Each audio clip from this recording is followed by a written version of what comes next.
Hello YouTube, how's everyone doing today? In need of a haircut, but kind of been going for the mountain man look.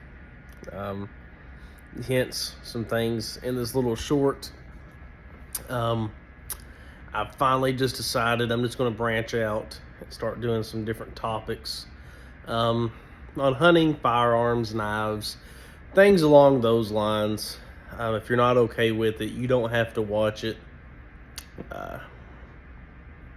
I think the safest space is a real space, and this is a real channel with real thoughts and real opinions, and real facts to back things up.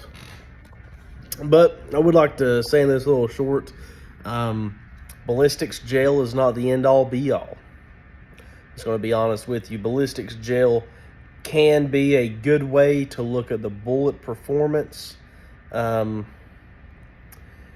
and it is a good way to show how it should perform in a real-world situation against an attacker, whether that be a person, a bear, a wolf, coyote, mountain lion, wild hog. Shout out to the wild hogs. So on and so forth. But ballistics gel is not the end-all be-all.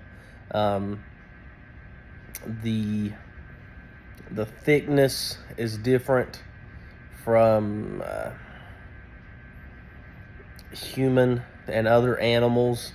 You don't get the skin, the bones, the different type of muscle tissue, fat.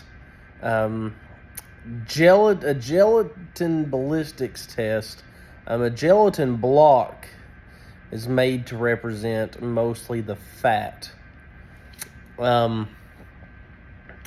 But it is not the end-all be-all. And gelatin testing is where we come up with 9mm being the favorite handgun cartridge for the bros out there. Now, don't get me wrong, 9mm is more than enough. 9mm is effective, given the right ammunition, and the right target, the right circumstances, the right person by pulling the trigger, etc., etc. But 9mm is not the end-all be-all. You can sit here and say all day long that 9mm, that the technology put into the modern 9mm cartridge.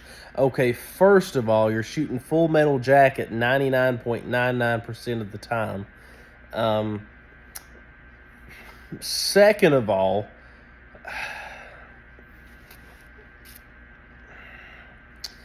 the advancements aren't as good as you think, because the same advancements put into 9mm, the same advancements they've put into 45 ACP. And 45 ACP is going to make a bigger hole.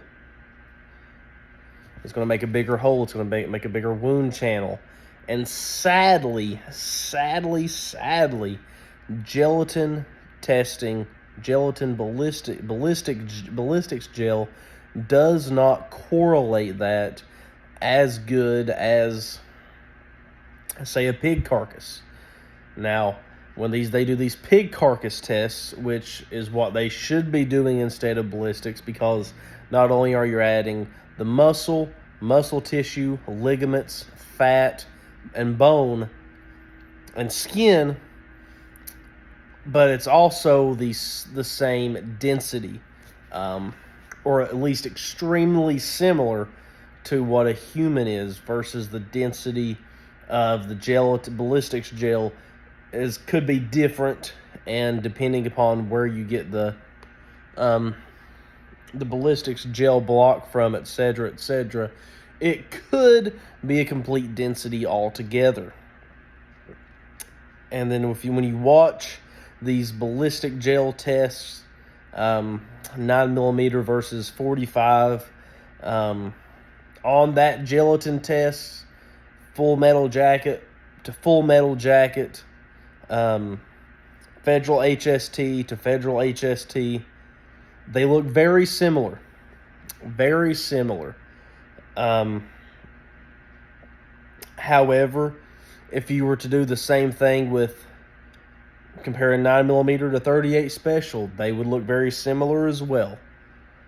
Same thing to 357, they would look very similar as well. There could be, depending upon whether you're using, depending upon the grain that you're using, depending upon how hot that particular one was loaded. It could have been loaded a little bit hotter. It could have been just a little mix up from the factory. Could have had a little bit extra powder in there. Could have had a little bit less of a projectile, a little bit more powder, however you want to look at it. The wound cavity, the wound channel, and the depth in which it goes into the ballistics gel is going to be quite similar. It's going to be quite similar. But at the end of the day, a ballistics gel test is not the end-all, be-all. 9mm is not the end-all, be-all. We take it to this common sense question that's my granddad asked me.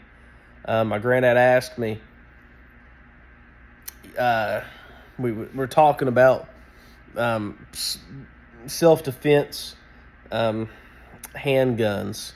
My choice versus my uncle's choice versus my cousin's choice. And they were all different. And my granddad asked, well, what? Because we had this Ruger 22, like a Mark II or 3 or 4, I can't remember. Just a Ruger 22 target pistol. And he really loved the way it shot. He said, what is wrong with having this as a self-defense? And I said, there's really nothing wrong with it. I said, I've never had a malfunction with the gun itself or with any of the ammo I've used. I understand that rimfire, statistically speaking, is less reliable than a center fire cartridge. I completely understand. And I understand that 22 is not looked upon as powerful nowadays. But the same dudes that are going to tell you that 22 is not powerful are the same dudes that are going to say that 9mm is just as powerful as a 357 or 45 ACP or a 40 Smith & Wesson. But 10mm is the end-all, be-all, the biggest handgun cartridge you could ever want. Meanwhile, these 10mm cartridges is basically the same power now as 40 Smith & Wesson. A lot. They're just really dumbing it down, putting a bigger projectile in there, a lot less powder. And then you're getting some barrel drag with it too, as long as the projectile is inside of it, which is slowing it down also. So really, you can have a 40 Smith & Wesson that is really shooting about the same feet per second, the same knockdown power as a 10mm, but these 9mm bros, these Glock bros, these P320, P365, all the same guys are in the same category that really do not even give a crap about guns. If it wasn't a gun they were obsessed with, it would be a knife. These same people are all kind of just, obsessed with one thing. But,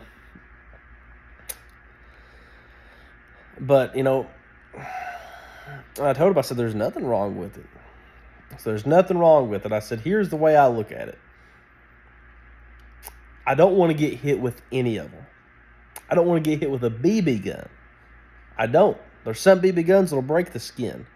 There's some BB guns, if you shot somebody right here, it would knock them out, if not kill them. If you shot them here in the temple, it would knock them out, if not kill them. So, there you go. That's my piece for today.